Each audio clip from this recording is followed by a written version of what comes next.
E agora sou eu? Agora estou eu, penso que sim. O professor Agostinho da Silva dizia muitas vezes que não, eu não transmito luz aos outros, nada disso. Eu desoculto a luz que os outros têm. Eu e o Paulo fomos alguns desocultados pelo professor Agostinho.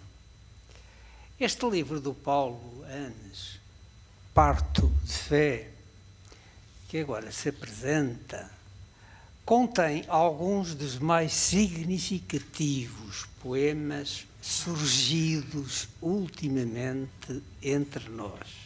Eu não sei se isto é muito vantajoso, dado que ultimamente não tem surgido grande coisa, mas enfim.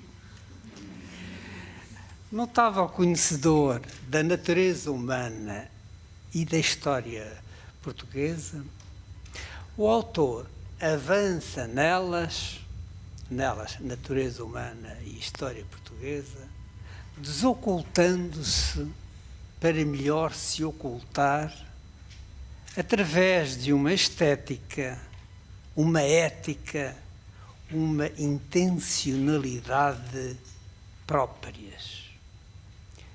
Muitos dos seus poemas são janelas onde apetece deter, pelo iniciático, pelo indizível que nos permitem perceber. Paulo Anes faz parte dos criadores que chegam eliticamente, elevando-se como cometa de muitos tempos, muitos voos, muitos mistérios. A atração pelo superior excepcionaliza-o. Autor de cumplicidades, concilia com poucos contenção e sugestão, racionalismo e secretismo, individualismo e universalismo.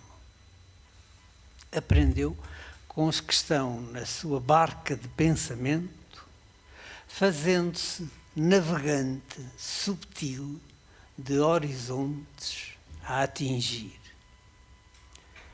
O seu livro divide-se, curiosamente, em 3 atos, antecedidos por referências de Miguel Torga, Pascoais e Agostinho da Silva, com poemas especialmente dedicados a este último, Agostinho da Silva, a António Telmo e a Álvaro Ribeiro. No inspirado poema por Agostinho da Silva, diz, aspas, no sonho vive o sagrado, o que foi, o que é, o que será, o que deve ser nome, o iluminado, o poema que se cumprirá, aspas. Dotado de capacidades de percepção invulgares que a inteligência, a vivência decantaram, o autor afirma espaços para si e para a sua obra, logrando uma mestria de escrita, de pensamento, de comunicação com invulgar significado. Paulo Anes é um ser que sabe afirmar-se diferente, solidário e sensível, que tem na criatividade, na liberdade, mapas sem recuo. Discreto, secreto, cumpre a sua afirmação fora das correntes dominantes, norteado por uma exigência poética, filosófica, humanista inamovível. Acompanhá-lo é imergir em universos onde a escrita ganha convocações indizíveis. Subamos até um dos mais notáveis poemas de Parto de Fé. Se ele for dito por outro, não vale a pena, porque vale a pena ouvi-lo 2 vezes. Aspas. Há dias assim, em que não me deixo levar pelas ondas de um mar qualquer, nem sequer me deixo ir para além de Alenquer ou de Alcácer Quibir. Há dias assim em que não posso viver sem mim. Notabilíssimo poema. Os mitos portugueses são-lhe sinais de avanço, imersos no humus que nos identifica, nos projeta, nos alenta para lá da realidade, que tem sido quase sempre adversa. O sebastianismo, sábio ele, não é desistência, mas persistência, resistência. Estamos num tempo, outro, de resistência.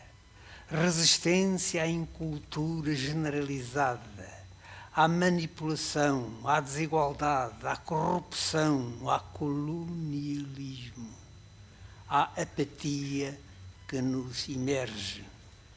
Num tempo em que urge assumir raízes, afetos, utopias para continuarmos. É que a maior parte das pessoas não se lembra que Portugal vai fazer daqui a pouco 1000 anos de existência. É o país mais antigo da Europa com as suas fronteiras definidas. Depois de Portugal, com uma diferença acho que de 70, 80 anos, fica a Hungria. E a seiva que nos tem mantido durante séculos e séculos da desgraça de perseguições, de inquisições, etc., etc., é a tal esperança num futuro que já tivemos, que sonhámos no passado, que ainda não se cumpriu e continua o futuro. A que Agostinho da Silva chamava o sebastianismo. Daí o Fernando Pessoa ter dito que a verdadeira religião dos portugueses não é o catolicismo, nada. É o sebastianismo, que tem sido muito mal interpretado, dado, malevolamente mesmo achincalhado, porque na verdade é uma filosofia de unidade, é uma filosofia que nos faz continuar. Dizem com um certo desprezo muitos intelectuais que somos passadistas, que somos voltados para o passado, que esse é um dos nossos males.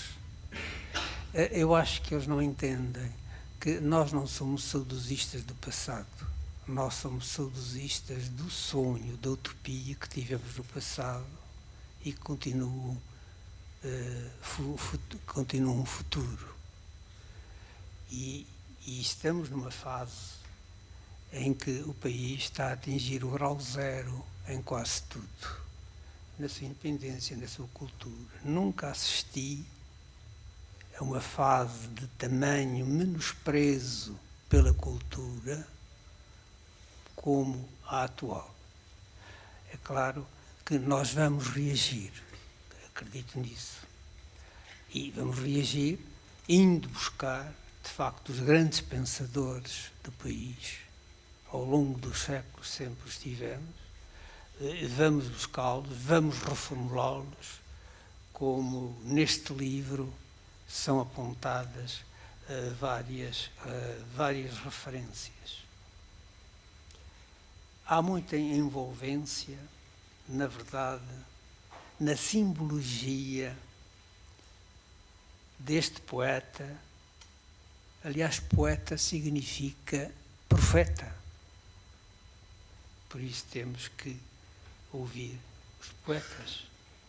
A Natália Correia costumava dizer que quando tudo falha, políticos, cientistas, etc., quando não há saída, temos que perguntar aos poetas onde é que ela está.